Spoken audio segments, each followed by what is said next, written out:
आइए अब हम कुछ अपचयन विधियों को जानें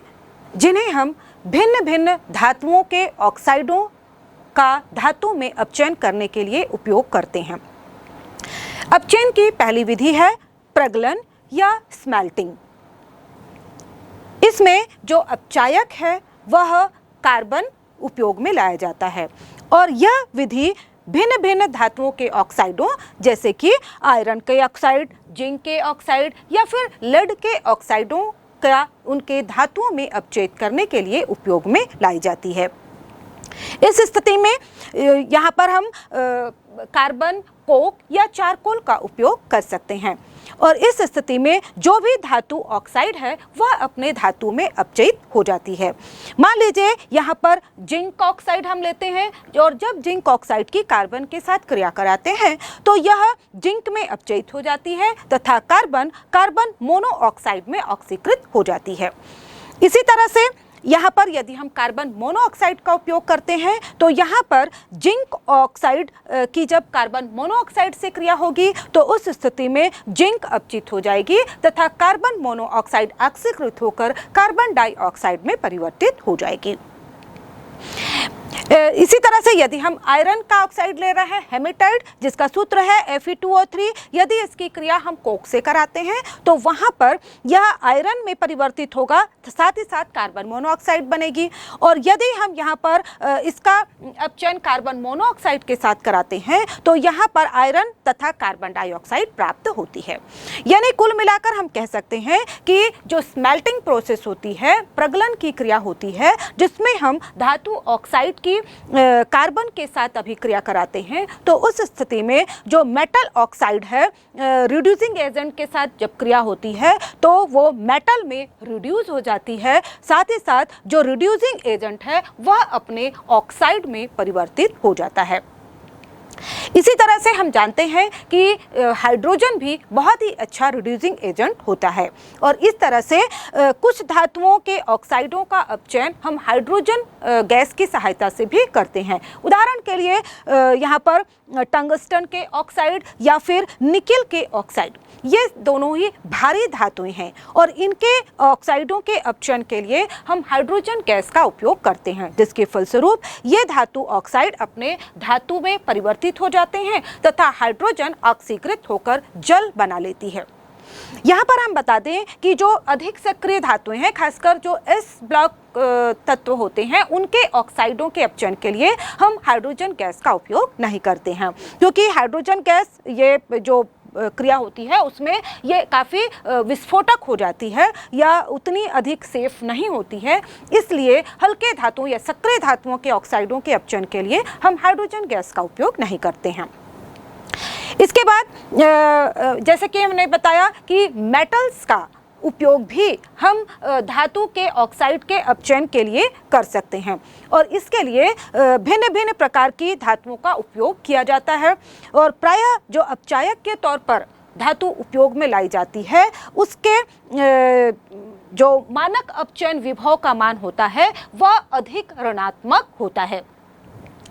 उदाहरण के लिए यहाँ पर हम देख सकते हैं क्रोल प्रोसेस में हम यहाँ पर टिटेनियम टेट्राक्लोराइड का अपचयन करते हैं टिटेनियम धातु में और इसके लिए जो अपचायक के तौर पर धातु उपयोग में लाई जाती है वह है मैग्नीशियम। तो जब हम टिटेनियम टेट्राक्लोराइड की क्रिया मैग्नीशियम से कराते हैं या मैग्नीशियम के साथ उसको उच्च ताप पर गर्म करते हैं तो इस स्थिति में टिटेनियम अलग हो जाती है तथा मैग्नीशियम क्लोराइड में परिवर्तित हो जाती है। इसी तरह से एल्यूमिनियम का उपयोग भी अपचायक के तौर पर होता है और इस प्रक्रिया को या इस प्रोसेस को कहा जाता है एल्यूमिनोथर्माइड प्रोसेस। इस प्रक्रिया का उपयोग हम मैग्नीज, क्रोमियम या फिर आयरन, जो रक्त तप्त आयरन होता है उसके ऑक्साइडों का धातु में अपचयन करने के लिए करते हैं। और जैसे कि मान लीजिए यहाँ पर हम मैग्नीज का ऑक्साइड ले रहे हैं तो उसका यहाँ पर सूत्र होगा Mn3O4। इसकी क्रिया जब हम रिड्यूसिंग एजेंट एल्यूमिनियम के साथ कराते हैं या एल्यूमिनियम के साथ इसे हम उच्च ताप पर गर्म करते हैं, प्रज्वलित करते हैं, तो उस स्थिति में यहाँ पर मैग्नीज जो धातु है अपचयित हो जाती है तथा एल्यूमिनियम अपने ऑक्साइड Al2O3 में कन्वर्ट हो जाती है। पूरी अभिक्रिया इस प्रकार से होती है Mn3O4 + 8 एल्यूमिनियम = 9 Mn + 4 Al2O3। इसी तरह से हम क्रोमियम के ऑक्साइड का भी अपचयन कर सकते हैं। यहाँ पर उसे लिख सकते हैं हम Cr2O3 + 2Al, यहाँ पर एल्यूमिनियम है, 2Al = 2Crl। यहाँ पर क्रोमियम अपचयित हो जा रही है और चूंकि उच्च तापमान पर इन्हें अपचयित किया जाता है इसलिए ये द्रवित अवस्था में, लिक्विड फॉर्म में या पिघली हुई अवस्था में हमें प्राप्त होती हैं। साथ ही साथ जो एल्यूमिनियम है वह अपने ऑक्साइड Al2O3 में परिवर्तित हो जाता है। इसी तरह से यदि हम यहाँ पर आयरन का ऑक्साइड लेते हैं तो यहाँ पर Fe2O3 हेमेटाइट है, जिसकी क्रिया जब हम एल्यूमिनियम के साथ कराते हैं तो हमें आयरन अपचयित रूप में प्राप्त हो जाता है, साथ ही साथ एल्यूमिनियम अपने ऑक्साइड में परिवर्तित हो जाती है। तो इस तरह से हम देखें कि एल्यूमिनियम या भिन्न भिन्न धातुओं का उपयोग भी हम अपचायक के तौर पर कर सकते हैं। इसी तरह से अपचयन की एक और विधि होती है जिसे हम कहते हैं ऑटो रिडक्शन या सेल्फ रिडक्शन या स्व अपचयन। इस स्थिति में एक धातु का ऑक्साइड ही उसी धातु के सल्फाइड को धातु में अपचयित करने में सक्षम हो पाता है। मान लीजिए यहाँ पर हम उदाहरण ले रहे हैं मरकरी सल्फाइड। यहाँ पर मर्क्यूरिक सल्फाइड HgS हमारे पास है। जब हम इसका उच्च ताप पर वायु के साथ इसकी क्रिया कराते हैं तो यह मर्करी ऑक्साइड में परिवर्तित हो जाता है, साथ ही साथ यहाँ पर सल्फर डाइऑक्साइड बनती है। अब इस तरह से जो मरकरी का ऑक्साइड बना हुआ है यह काफ़ी अस्थायी होता है और इसलिए बहुत जल्दी यह विघटित हो जाता है और इसीलिए यह बाकी बचे हुए जो मरकरी का सल्फाइड है उसके साथ यह क्रिया कर लेता है और बाकी के सभी मरकरिक सल्फाइड को यह मरकरी में अपचयित कर देता है और साथ ही साथ यहाँ पर जो सल्फर है वह सल्फर डाइऑक्साइड में परिवर्तित हो जाती है। तो इस तरह से यहाँ पर हम देखें कि एक धातु का ऑक्साइड अपने ही धातु के सल्फाइड का अपचयन कर रहा है और इसीलिए इस क्रिया या प्रोसेस को कहा जाता है ऑटो रिडक्शन या स्व अपचयन। इसी तरह का उदाहरण हम क्यूप्रस सल्फाइड में भी देख सकते हैं। यहाँ पर जो क्यूप्रस सल्फाइड की क्रिया जब हम ऑक्सीजन या वायु, गर्म वायु के साथ कराते हैं तो यहाँ पर कुछ जो क्यूप्रस सल्फाइड है वह क्यूप्रस ऑक्साइड में परिवर्तित हो जाती है और साथ ही साथ यहाँ पर जो सल्फर है वह सल्फर डाइऑक्साइड में परिवर्तित हो जाती है। अब इस तरह से बना जो क्यूप्रस ऑक्साइड है बाकी के क्यूप्रस सल्फाइड को यह अपचयित कर देता है कॉपर में तथा जो पूरा का पूरा जो सल्फर है वह सल्फर डाइऑक्साइड में परिवर्तित हो जाता है। और इस तरह से हम देखें कि भिन्न भिन्न धातुओं के लिए हम भिन्न भिन्न अपचायकों तथा अपचयन प्रक्रियाओं का चयन करके धातु ऑक्साइडों को धातु में अपचयित करते हैं। धातु कर्म के ऊष्मागतिकी सिद्धांत को जान लेने के पश्चात तथा आलिंगम डायग्राम की विषय में पूर्ण जानकारी प्राप्त लेने के पश्चात अब हम यहाँ पर कुछ महत्वपूर्ण धातुओं जैसे कि आयरन, कॉपर और जिंक के ऑक्साइडों का उनके धातुओं में अपचयन करने की प्रक्रिया को समझेंगे। सबसे पहले हम जानते हैं कि जो आयरन के ऑक्साइड है उससे आयरन का एक्सट्रैक्शन किस प्रकार से किया जाता है। इसके पहले हमने ये जाना है कि जो आयरन का जो अयस्क होता है उसमें हम मुख्य रूप से हेमेटाइट अयस्क का उपयोग करते हैं। इस हेमेटाइट अयस्क को पहले सांद्रण किया जाता है। सांद्रण करने के पश्चात इसका निस्तापन करते हैं और जिससे कि इसमें उपस्थित जो वाष्पशील अशुद्धियां हैं वह पूरी बाहर निकल जाती हैं। और इसके पश्चात अब जो धातु का जो ऑक्साइड हमें प्राप्त होता है और इस धातु के ऑक्साइड से हम धातु का निष्कर्षण करते हैं अपचयन प्रक्रिया के द्वारा और इसके लिए हम कोक को अपचायक के तौर पर उपयोग करते हैं और यह जो प्रक्रिया है वह कहलाती है स्मेल्टिंग या प्रगलन। और इस प्रगलन प्रक्रिया के लिए हम एक विशेष भट्टी का उपयोग करते हैं जिसे कहा जाता है वात्या भट्टी या ब्लास्ट फर्नेस। ब्लास्ट फर्नेस, इसकी संरचना आप यहाँ पर देख सकते हैं। ये काफ़ी ऊंचाई वाली, लगभग 150 फीट ऊंची तथा अग्नि सह ईंटों की बनी हुई भट्टी होती है, जिसमें सबसे ऊपर पदार्थ को अंदर डालने के लिए एक इनलेट सिस्टम होता है और यह system cup and cone system होता है, जिसमें कि आप देख सकते हैं कि ऊपर से जब पदार्थ डाला जाता है तो ये जो कोन नुमा आकृति है वो नीचे आ जाती है, जिससे डाला गया पदार्थ आसानी से अंदर पहुंच जाता है। लेकिन एक बार यह पदार्थ अंदर जाने के बाद यह वापस इसे ऊपर खींच लिया जाता है और इसके बाद यदि अंदर से पदार्थ जाना चाहे बाहर तो कोई पदार्थ बाहर नहीं जा पाता, यानी कि यह एक ही दिशा में खुलने वाला सिस्टम होता है। इसके बाद हम देखें, इसके दोनों ओर यहाँ पर दो पाइप नुमा आकृति जो दिख रही है वो आउटलेट है, यह व्यर्थ गैसों के बाहर निकलने के लिए होता है। इसके बाद हम नीचे की तरफ आए तो नीचे की तरफ हम देखें कि यहाँ पर दो फिर से पाइप नुमा आकृति अंदर की ओर जाती हुई दिखाई दे रही है। जो इनलेट सिस्टम है, यहाँ पर से गर्म वायु भट्टी के अंदर फर्नेस के भीतर भेजी जाती है। और इसके पश्चात फिर से हम नीचे आए तो यहाँ पर हम देखें एक आउटलेट सिस्टम हम कुछ ऊपर दिखाई दे रहा है। इसके द्वारा यहाँ पर जो अशुद्धियाँ बचती हैं उन्हें बाहर निकाला जाता है, जबकि नीचे वाले आउटलेट सिस्टम से यहाँ पर पिघली हुई अवस्था में जो हमें धातु प्राप्त होती है, अपचयित धातु, उसे बाहर निकाला जाता है। तो इस तरह से ये जो वात्या भट्टी की संरचना होती है। अब यहाँ पर हम देखें कि जब हम ऊष्मागतिकी के सिद्धांतों का अध्ययन करते हैं तो ऊष्मागतिकी के सिद्धांत हमें यह समझाते हैं कि हम कोक का ही चयन आयरन के ऑक्साइड के अपचयन के लिए क्यों कर रहे हैं, साथ ही साथ यहाँ पर ये जो भट्टी उपयोग में लाई जाती है उसका इस्तेमाल क्यों किया जा रहा है। यहाँ पर हम देखें कि जब हम आयरन का अपचयन करेंगे कोक की सहायता से तो हमें यहाँ पर दो अभिक्रियाएं प्राप्त होंगी। पहली अभिक्रिया में आयरन के ऑक्साइड जो कि सॉलिड फॉर्म में ठोस अवस्था में होगा, यह विघटित होगा तथा आयरन बनेगा। साथ ही साथ यहाँ पर हाफ O2 ऑक्सीजन बाहर निकलेगी। दूसरी प्रक्रम में, जो पहले प्रक्रम में ऑक्सीजन बाहर निकली है उसे कोक के द्वारा ग्रहण किया जाएगा तथा कोक कार्बन मोनोऑक्साइड गैस में परिवर्तित हो जाएगी। और इस पूरे प्रक्रम के लिए जब हम डेल्टा जी का मान ज्ञात करेंगे तो डेल्टा जी का मान होगा जो कार्बन के कार्बन मोनोऑक्साइड में परिवर्तित होने के लिए जो डेल्टा जी का मान है, प्लस आयरन ऑक्साइड के आयरन में अपचयित होने के लिए जो मानक मुक्त ऊर्जा परिवर्तन का मान है, इन दोनों का जो समग्र मान होगा यानी कि डेल्टा आर जी नॉट, यानी कि जो रिडक्शन के लिए आवश्यक मुक्त ऊर्जा परिवर्तन का मान है उस पर निर्भर करेगा। यदि यह मान ऋणात्मक आता है तो इसका मतलब यह है कि कार्बन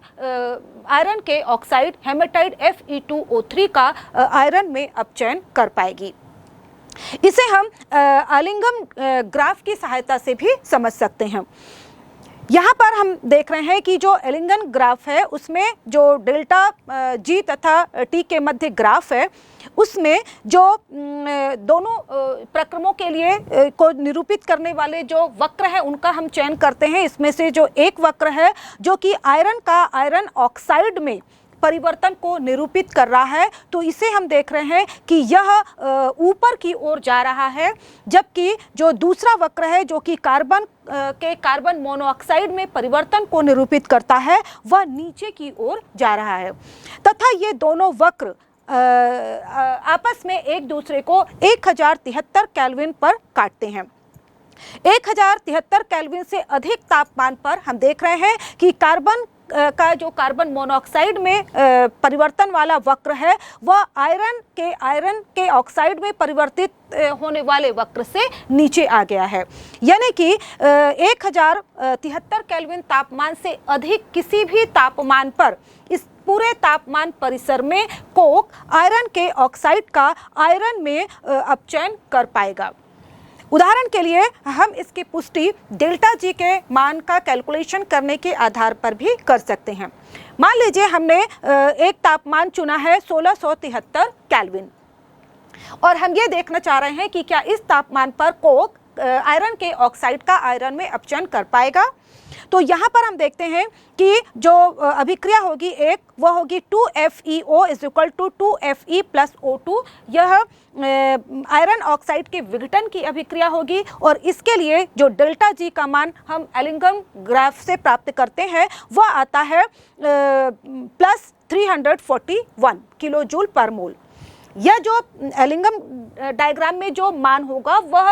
आयरन के ऑक्साइड विरचन का मान होगा जो कि नेगेटिव होगा, लेकिन चूंकि हम यहाँ पर आयरन के अपचयन होने के लिए इसका उपयोग कर रहे हैं इसलिए हम इस नेगेटिव मान को पॉजिटिव लिखेंगे और यह हो जाएगा प्लस 341 किलो जूल पर मोल। इसके बाद जो दूसरा डेल्टा जी का मान है वह हमें प्राप्त होगा carbon plus O2 is equal to 2CO के परिवर्तित होने वाले वक्र से और इसके लिए जो डेल्टा जी का मान होता है वह होता है माइनस 447 किलो जूल पर मोल। और इस तरह से इस तापमान पर जो हम समग्र अभिक्रिया लिखेंगे वह हो जाएगी 2FeO plus 2C is equal to 2Fe plus 2CO और इसके लिए दोनों जो अभिक्रियाओं के लिए जो डेल्टा जी का मान होगा वह होता है माइनस 106 किलो जूल पर मोल। अब ये जो अभिक्रिया है वह 2 मोल आयरन के ऑक्साइड के विघटन को दर्शाती है। यदि हम केवल एक ही मोल आयरन के ऑक्साइड के विघटन के लिए लें तो ये जो डेल्टा जी का मान है वह आधा हो जाएगा और यहाँ पर जो डेल्टा जी का मान हो जाएगा माइनस 53 किलो जूल पर मोल। चूँकि डेल्टा जी का मान यहाँ पर नेगेटिव है, ऋणात्मक है और यह दर्शाता है कि इस तापमान पर कोक आयरन के ऑक्साइड का आयरन में अपचयन कर पाएगी। और इसी जानकारी के आधार पर हम कोक का उपयोग आयरन के ऑक्साइड का अपचयन करने के लिए करते हैं। तो आइए अब हम देखते हैं कि ये जो ब्लास्ट फर्नेस है उसके भिन्न भिन्न भागों में कौन कौन सी अभिक्रियाएं होती हैं। यहाँ पर हम देखें कि जो सबसे पहले यहाँ पर जो पदार्थ डाला जाता है उसमें होता है आयरन का ऑक्साइड, साथ ही साथ इसमें हम कोक लेते हैं और साथ ही साथ इसमें एक गालक के तौर पर लाइमस्टोन कैल्शियम कार्बोनेट इसमें डाला जाता है। ये सभी का मिश्रण चार्ज कहलाता है। जैसे ही हम इस चार्ज को ऊपर से वात्या भट्टी में डालते हैं यहाँ पर नीचे से जो गर्म वायु प्रवाहित की जाती है तो नीचे वाले स्थान पे सबसे पहले कोक का दहन होता है और इसीलिए इस नीचे वाले क्षेत्र को हम जोन ऑफ कंबशन कहते हैं। और इस चूँकि कार्बन का दहन होता है और उसके फलस्वरूप यहाँ पर कार्बन डाइऑक्साइड बनती है और साथ ही साथ बहुत अधिक मात्रा में ऊष्मा निकलती है जिससे इस क्षेत्र का तापमान काफ़ी अधिक 2100 से 2200 केल्विन तक पहुँच जाता है। तो इस अभिक्रिया को हम इस प्रकार से लिख सकते हैं। यदि हम 1 मोल कार्बन के ऑक्सीडेशन के लिए इसको लिखें तो यहाँ पर हो जाएगा C plus O2 is equal to CO2 और यहाँ पर जो एंथैल्पी चेंज होती है उसका मान होता है माइनस 393 किलो जूल पर मोल। यहाँ पर एंथैल्पी चेंज का मान जो है वह ऋणात्मक है, जो यह दर्शाता है कि यहाँ पर ये जो अभिक्रिया है वह ऊष्माक्षेपी होती है और इसी वजह से यहाँ का तापमान 2100 से 2200 केल्विन तक पहुँच जाता है। जैसे जैसे हम वात्या भट्टी में ऊपर की ओर जाते हैं ये तापमान धीरे धीरे कम होता जाता है और इसीलिए इस वात्या भट्टी का उपयोग हम करते हैं क्योंकि हमने आलिंगन डायग्राम के आधार पर यह जाना है कि यहाँ पर जो अभिक्रियाएं होती हैं पूरे एक्सट्रैक्शन के दौरान धातु ऑक्साइड के कोक के द्वारा जो एक्सट्रैक्शन के फलस्वरूप जो भिन्न भिन्न अभिक्रियाएं होती हैं वह भिन्न भिन्न तापमानों पर होती हैं और इसीलिए ये जो वात्या भट्टी का उपयोग हम करते हैं क्योंकि इसके भिन्न भिन्न क्षेत्र में तापमान का स्तर भिन्न भिन्न होता है। दूसरी ओर यहाँ पर जब हम कुछ ऊपर जाते हैं तो इस क्षेत्र को कहा जाता है जोन ऑफ हीट एब्जॉर्प्शन या ऊष्मा अवशोषण क्षेत्र। इस क्षेत्र में जो अभिक्रिया होती है उसमें ऊष्मा का अवशोषण किया जाता है और यह जो इसका जो तापमान होता है यह 1500 से 1600 केल्विन के आसपास होता है। इस क्षेत्र में जो कार्बन है, जो चार्ज के द्वारा कार्बन आ रहा है, उससे दहन क्षेत्र में बनी हुई कार्बन डाइऑक्साइड क्रिया करती है और इसके फलस्वरूप यह जो कार्बन है वह कार्बन मोनोऑक्साइड में परिवर्तित हो जाते हैं और यह जो अभिक्रिया होती है यह ऊष्माशोषी होती है और यदि हम 1 मोल कार्बन के लिए यहाँ पर एंथैल्पी परिवर्तन देखें तो इसका मान होता है +163 किलो जूल पर मोल। तो इस तरह से यहाँ पर जो अभिक्रिया होती है उसके फलस्वरूप कार्बन मोनोऑक्साइड बनती है और हम जानते हैं कि कार्बन मोनोऑक्साइड एक बहुत ही अच्छा अपचायक है और इसीलिए जो धातु के ऑक्साइड हेमेटाइट है उसका अपचयन कार्बन मोनोऑक्साइड के द्वारा किया जाता है। इसके पहले हमने आलिंगन ग्राफ में यह भी देखा है कि जो कोक के द्वारा अपचयन क्रिया होती है वह अधिक तापमान पर होती है, जबकि कार्बन मोनोऑक्साइड के द्वारा जो अपचयन की क्रिया होती है वह कुछ कम तापमान पर होती है। तो यहाँ पर हम देखें जो heat of zone of heat absorption क्षेत्र होता है या ऊष्मा अवशोषण क्षेत्र होता है, यहाँ पर कार्बन की क्रिया कार्बन डाइऑक्साइड से होती है तथा कार्बन मोनोऑक्साइड बनती है। साथ ही साथ यहाँ पर जो कुछ मात्रा में आयरन का ऑक्साइड FeO होता है वह भी कार्बन मोनोऑक्साइड से क्रिया करता है और Fe तथा CO2 में कन्वर्ट होता है। इसके बाद जो अगली अभिक्रिया होगी जिसमें कि आयरन का ऑक्साइड का आयरन में अपचयन होगा, वह अभिक्रिया यहाँ पर होती है जोन ऑफ रिडक्शन में, यानी कि अपचयन क्षेत्र में। और इस अपचयन क्षेत्र का तापमान कम होता है और यह तापमान लगभग 1073 से यहाँ पर 1123 केल्विन के आसपास होता है। इस तापमान में जो पूरी की पूरी अपचयन की अभिक्रिया पूर्ण होती है।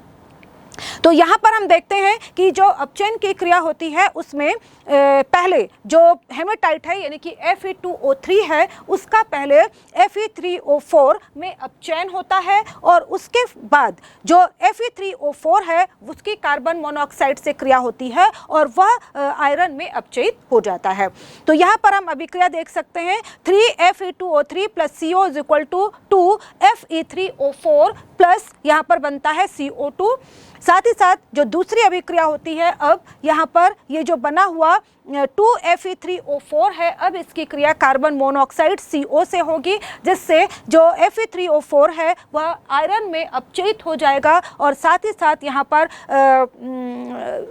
4 मोल कार्बन डाइऑक्साइड की बनेगी। साथ ही साथ यहाँ पर जो Fe2O3 है इसकी भी कार्बन मोनोऑक्साइड से क्रिया होती है, जिसके फलस्वरूप इसका FeO में भी यहाँ पर अपचयन हो जाता है और साथ ही साथ कार्बन डाइऑक्साइड बनती है। तो इस तरह से हम देखें कि वात्या भट्टी के भिन्न भिन्न क्षेत्र में भिन्न भिन्न अभिक्रियाएं होती हैं। सबसे नीचे वाले क्षेत्र में जो कि दहन का क्षेत्र है उसमें दहन होता है जिसके फलस्वरूप कार्बन डाइऑक्साइड बनती है। उसके ऊपर जब हम जाएं जो जोन ऑफ हीट एब्जॉर्प्शन है या ऊष्मा अवशोषण क्षेत्र है, वहाँ पर जो कार्बन डाइऑक्साइड प्राप्त हुई है वह कार्बन से क्रिया करके कार्बन मोनोऑक्साइड बनाती है और यह कार्बन मोनोऑक्साइड ही आयरन के ऑक्साइडों को ये जोन ऑफ रिडक्शन में वाले क्षेत्र में अपचयन क्षेत्र में इनका अपचयन करती है और जिससे हमें जो अपचयित धातु या आयरन प्राप्त हो जाती है। इसके बाद हम देखें कि जो कार्बन मोनोऑक्साइड का, जैसे मैंने कहा, कार्बन मोनोऑक्साइड के द्वारा जो अपचयन है वो अपेक्षाकृत कम तापमान पर होता है। इसे हम पुनः एलिंघम डायग्राम की सहायता से देख सकते हैं। यहाँ पर हम देखें कि 2 वक्र, जिसमें कि एक वक्र है जो कि कार्बन मोनोऑक्साइड के कार्बन डाइऑक्साइड में परिवर्तित होने का वक्र है, जबकि दूसरा वक्र है जो कि आयरन के आयरन ऑक्साइड में परिवर्तित होने को दर्शाता है। ये दोनों वक्र एक दूसरे को लगभग 1200 डिग्री सेंटीग्रेड या हम कह सकते हैं 1473 केल्विन तापमान पर काटते हैं। ये तापमान के पहले यदि हम देखें तो कार्बन मोनोऑक्साइड आयरन के ऑक्साइड में परिवर्तित होने वाले वक्र से नीचे है, जो यह दर्शाता है कि कार्बन मोनोऑक्साइड का जो कार्बन डाइऑक्साइड में बदलने वाला जो वक्र है वह नीचे है। इसका मतलब यह है कि इस तापमान यानी कि 1473 जो केल्विन तापमान है उससे नीचे के तापमान पर ही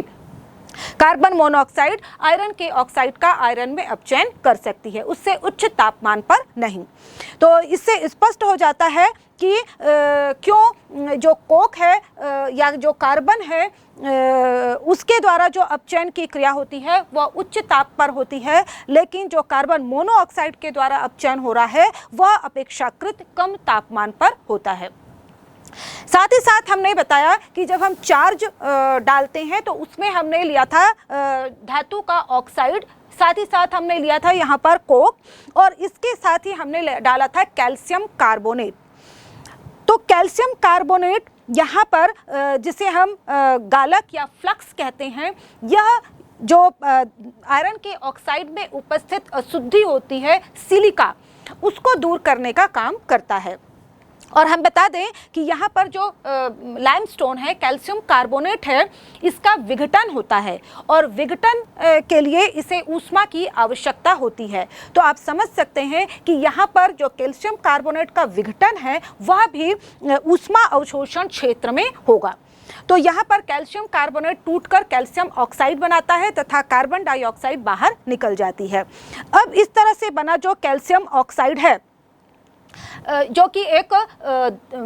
क्षारीय ऑक्साइड है क्योंकि यह धातु ऑक्साइड है, और साथ ही साथ जो अशुद्ध के रूप में वहाँ पर मौजूद है वह है सिलिका SiO2 सिलिकॉन का ऑक्साइड, जो कि एक अम्लीय ऑक्साइड है। ये दोनों आपस में मिलकर SiO2 + CaO = CaSiO3 यानी कि कैल्शियम सिलिकेट बना लेते हैं, जिसे हम धातुमल या स्लैग कहते हैं। साथ ही साथ यहाँ पर और भी जो अशुद्धियाँ उपस्थित होती हैं, जैसे कि सल्फर या फास्फोरस। तो यहाँ पर सल्फर जो है वह कैल्शियम सल्फेट के रूप में धातुमल के रूप में बाहर निकल जाता है, और साथ ही साथ जो फास्फोरस है वह कैल्शियम फॉस्फेट के रूप में बाहर निकल जाता है। तो इस तरह से यहाँ पर जो नीचे जब हम आते हैं वात्या भट्टी के नीचे, ये जो सभी धातुमल हैं, क्योंकि धातुमल का घनत्व अपेक्षाकृत कम होता है इसलिए ये नीचे ऊपर लेयर बनाते हैं, जबकि जो धातु होती है अपचयित धातु जो कि पिघली हुई अवस्था में है वह नीचे लेयर बनाती है। और इस तरह से दोनों को अलग अलग आउटलेट के द्वारा हम यहाँ पर बाहर निकाल लेते हैं, और इस तरह से जो धातु जिसे हम मैट कहते हैं प्राप्त होता है, वह पिघली हुई अवस्था में उसे कई बार रोलरों में चलाने के बाद इसे पूरी तरह से धातुमल या अशुद्धि से दूर कर लिया जाता है। और इस तरह से जो अपचयित धातु हमें प्राप्त होती है वात्या भट्टी से, इस धातु में अभी लगभग 4% तक कार्बन पाया जाता है, और यह जो धातु है जब इसे हम ठंडा करते हैं तो जो धातु प्राप्त होती है वो काफ़ी नरम होती है, और इस प्रकार जो धातु है उसे पिग आयरन या कच्चा लोहा कहा जाता है। क्योंकि ये काफ़ी नरम होता है इसलिए बहुत ज़्यादा इसका उपयोग नहीं है, इसलिए इसे और अधिक शुद्ध अवस्था में लाने के लिए इस प्रकार जो पिग आयरन प्राप्त होता है उसे पुराने रद्दी लोहे के साथ मिलाया जाता है तथा इसमें कोक की कुछ मात्रा डाली जाती है तथा गर्म वायु के झोंकों के साथ इसे काफ़ी फिर से गर्म किया जाता है, और जिससे यह पिघली हुई अवस्था में प्राप्त होता है, जिसे जब ठंडा करते हैं तो अब इसमें जो कार्बन का प्रतिशत है कम हो जाता है और ये लगभग 3% रह जाता है, और इस प्रकार जो हमें लोहा प्राप्त होता है ठंडा होने के बाद ये काफ़ी कठोर हो जाता है, लेकिन यह भंगुर होता है, यानी कि इस पर यदि चोट किया जाए तो वह टूट जाता है। और इस प्रकार जो लोहा हमें प्राप्त होता है इसे कास्ट आयरन या ढलवा लोहा कहते हैं। अभी ये उतना ज़्यादा मजबूत नहीं है, इसलिए इसे एक और प्रक्रिया के द्वारा हम और शुद्ध रूप में प्राप्त करते हैं, और उसके लिए ढलवे लोहे को परावर्तनी भट्टी में लिया जाता है, और इस परावर्तनी भट्टी के अंदर हेमेटाइट की सतह लगी हुई होती है। तो इस परावर्तनी भट्टी में ढलवे लोहा को कोक के साथ उच्च ताप पर गर्म करते हैं, जिससे जो आयरन है, जो ऑक्साइड है आयरन का, यह पूरी तरह से धातु में अपचयित हो जाती है। और साथ ही साथ अब इस प्रकार से जो हमें धातु प्राप्त होती है, इसमें कार्बन का प्रतिशत काफ़ी कम रह जाता है, यह केवल 0.5% रह जाता है। और साथ ही साथ अब यह जो लोहा या आयरन हमें प्राप्त होता है, यह काफ़ी मेलिएबल, आघात वर्धनीय हो जाता है। और इस प्रकार इस जो लोहा हमें प्राप्त हुआ है, इसे हम पिटवा लोहा या रॉट आयरन कहते हैं। और यदि हम इनकी शुद्धता का क्रम देखें तो सबसे अधिक शुद्ध जो लोहा होता है वह होता है पिटवा लोहा या रॉट आयरन, उससे कम शुद्धता पाई जाती है ढलवा लोहा या कास्ट आयरन में। और सबसे कम जो शुद्ध होता है या नरम जो लोहा होता है, कच्चा लोहा होता है, उसे हम कहते हैं पिग आयरन। तो इस तरह से हम अलग अलग प्रोसेस के द्वारा जो प्राप्त अपचयित धातु है उससे और अधिक शुद्ध मात्रा में प्राप्त कर लेते हैं। इसके बाद आप जानते हैं कि लोहे का एक और भी शुद्धतम और मजबूत रूप होता है, जिसे हम स्टील या इस्पात कहते हैं। इसे बेसमेयर परावर्तक में बनाया जाता है और इसमें भी जो प्राप्त लोहा होता है उसे कोक के साथ गर्म करते हैं। और यह भी मुख्य रूप से हम कह सकते हैं कि ये जो स्टील होता है वह आयरन का कोक के साथ बना हुआ एक मिश्र धातु या एलॉय है। और इसमें कार्बन का प्रतिशत काफ़ी कम, लगभग 0.1% से 1.7% तक रहता है। और यह आयरन का सबसे अधिक मजबूत रूप होता है। आइए अब हम क्यूप्रस ऑक्साइड से कॉपर को निष्कर्षित करने की पूरी प्रक्रिया को जानते हैं। कॉपर का निष्कर्षण करने के लिए यहाँ पर जो अयस्क उपयोग में लाया जाता है वह है कॉपर पाइराइड, जिसका सूत्र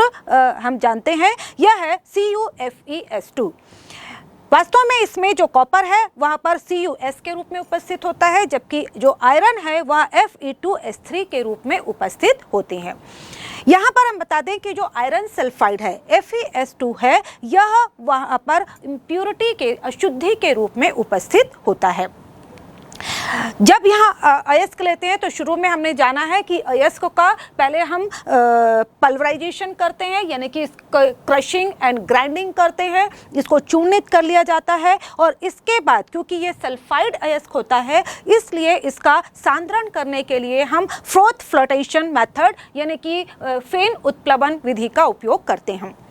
इसके बाद चूंकि यह सल्फाइड अयस्क है, इसलिए इसकी हम रोस्टिंग करते हैं परावर्तनी भट्टी में, रिवर्बोटरी फर्नेस में। जब हम इसका रोस्टिंग करते हैं तो यहाँ पर हम देखें कि हम जानते हैं कि जो सल्फाइड अयस्क होते हैं, जब उनकी रोस्टिंग की जाती है तो वह अपने ऑक्साइडों में परिवर्तित हो जाते हैं तथा जो सल्फर है वह सल्फर डाइऑक्साइड के रूप में बाहर निकल जाती है। इसके साथ ही साथ जो और भी अशुद्धियाँ होती हैं, फास्फोरस और आर्सेनिक की अशुद्धियाँ होती हैं, वह भी अपने ऑक्साइड के रूप में बाहर निकल जाती हैं। तो इस तरह से यहाँ पर जो आयरन ऑक्साइड है, तो इस तरह से यहाँ पर जो आयरन का सल्फाइड होता है वह कुछ मात्रा में आयरन के ऑक्साइड में परिवर्तित हो जाता है और साथ ही साथ सल्फर डाइऑक्साइड निकलती है। इसी तरह से जो क्यूप्रस सल्फाइड है वह भी क्यूप्रस ऑक्साइड में परिवर्तित हो जाता है तथा सल्फर डाइऑक्साइड बाहर निकलती है। लेकिन यहाँ पर चूंकि हमने जब हम परावर्तनी भट्टी में लेते हैं तो साथ में सिलिका भी उपयोग में लाते हैं, इसलिए कुछ मात्रा में यहाँ पर जो फेरस ऑक्साइड FeO बनता है वह सिलिका के साथ क्रिया करके FeSiO3 यानी कि फेरस सिलिकेट बना लेता है, जो कि स्लैग के रूप में बाहर निकल जाता है। क्योंकि हमने पहले ही बताया जो FeO है यह इम्प्योरिटी के रूप में यहाँ पर उपस्थित होता है। लेकिन जब हम इसकी रोस्टिंग करते हैं तो पूरे का पूरा सल्फाइड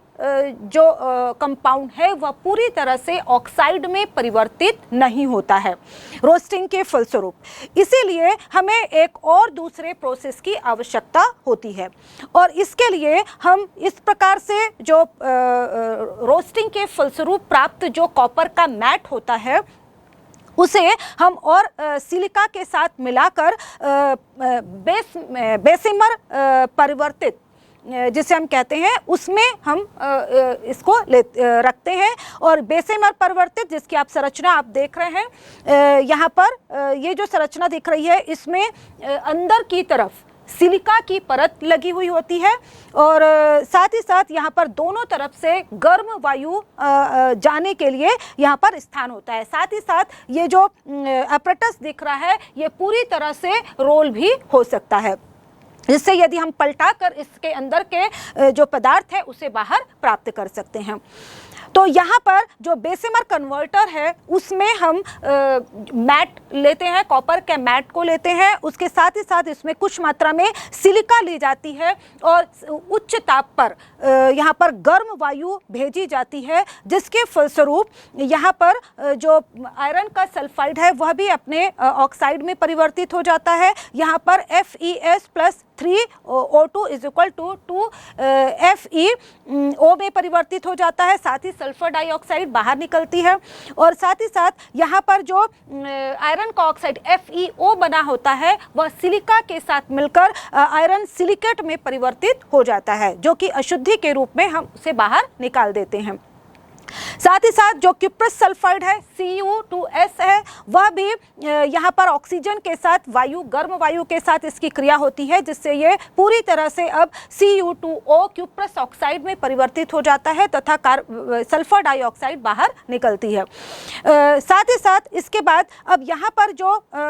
क्यूप्रस ऑक्साइड बना है अब यह बाकी बचे हुए क्यूप्रस सल्फाइड का ऑटो रिडक्शन करता है। यहाँ पर जो ऑटो रिडक्शन की क्रिया होती है या कह लें हम स्व अपचयन की क्रिया होती है और इस क्रिया को हम इस प्रकार से लिख सकते हैं 2Cu2O + Cu2S और ये दोनों के बीच जब क्रिया होती है तो पूरी तरह से जो कॉपर है का ऑक्साइड है वह कॉपर में अपचयित हो जाता है और साथ ही साथ यहाँ पर जो सल्फर है वह सल्फर डाइऑक्साइड के रूप में बाहर निकल जाती है।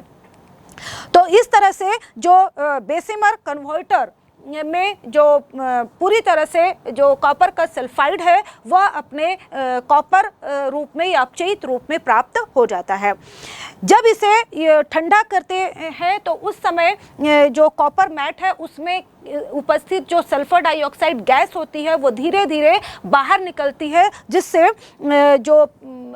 कॉपर मैट की जो सतह होती है उसके ऊपर ब्लिस्टर या फफोले जैसी संरचना बन जाती है और इसलिए इस प्रकार प्राप्त कॉपर को फफोलेदार तांबा फफोलेदार कॉपर या ब्लिस्टर्ड कॉपर कहा जाता है। इस कॉपर में करीब 98 से 99% तक शुद्ध कॉपर होता है, जबकि 1 से 2% तक यहाँ पर अशुद्धि होती है, जिसका शोधन हम विद्युत अपघटनी शोधन या फिर इलेक्ट्रोलाइटिक रिफाइनरिंग के द्वारा करते हैं। इसके बाद हम जानते हैं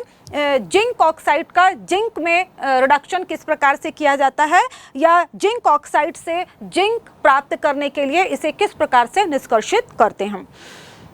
यहाँ पर जो जिंक ऑक्साइड प्राप्त करने के लिए जो मुख्य रूप से जब हम अयस्क उपयोग में लाते हैं वो होता है जिंक ब्लेंड यानी कि ZnS, क्योंकि यह भी एक सल्फाइड ओर है और इसीलिए सबसे पहले इसकी क्रशिंग एंड ग्राइंडिंग कर लेते हैं और इसके बाद इसकी जो कंसंट्रेशन करते हैं उसके लिए फ्रोथ फ्लोटेशन मेथड का उपयोग किया जाता है। साथ ही साथ इसके लिए द्रवित धावन यानी कि हाइड्रोलिक वॉशिंग का उपयोग भी कर सकते हैं। इसके बाद इसकी रोस्टिंग की जाती है और रोस्टिंग क्योंकि ये सल्फाइड अयस्क है इसलिए यहाँ पर परावर्तनी भट्टी में गलनांक से कम तापमान पर इसकी ऑक्सीजन की उपस्थिति में क्रिया होती है, जिससे जिंक सल्फाइड है वह जिंक के ऑक्साइड में कन्वर्ट हो जाता है। साथ ही साथ जो सल्फर है वह सल्फर डाइऑक्साइड के रूप में बाहर निष्कासित हो जाती है। इस तरह से जो जिंक ऑक्साइड प्राप्त हुआ है इसकी फिर कोक के साथ स्मेल्टिंग की जाती है जिंक ऑक्साइड की, और इस स्मेल्टिंग के फलस्वरूप जो अपचयित जिंक है वह हमें प्राप्त हो जाते हैं। साथ ही साथ इस प्रकार से जो जिंक प्राप्त हुआ होता है वह उतना ज़्यादा शुद्ध नहीं होता है, और हम जानते हैं कि जिंक का जो क्वथनांक बिंदु होता है वह काफ़ी कम होता है, और इसीलिए इनका डिस्टिलेशन के द्वारा इसे और अधिक शुद्ध अवस्था में प्राप्त कर लिया जाता है। यानी कि आसवन प्रक्रिया के द्वारा इसे हम इसकी वाष्प बनाते हैं, और उसके फलस्वरूप जैसे ही वाष्प बनती है उसे तीव्र शीतलन विधि के द्वारा ठंडा कर लिया जाता है, और ठंडा करने के पश्चात यह जो अब जिंक प्राप्त होता है वह अपेक्षाकृत शुद्ध होता है। इसके अलावा भी और अधिक शुद्ध अवस्था में प्राप्त करने के लिए और इनकी इसमें उपस्थित कैल्शियम, लेड या आयरन की जो अशुद्धियां होती हैं उसे दूर करने के लिए विभिन्न विधियां अपनाई जाती हैं।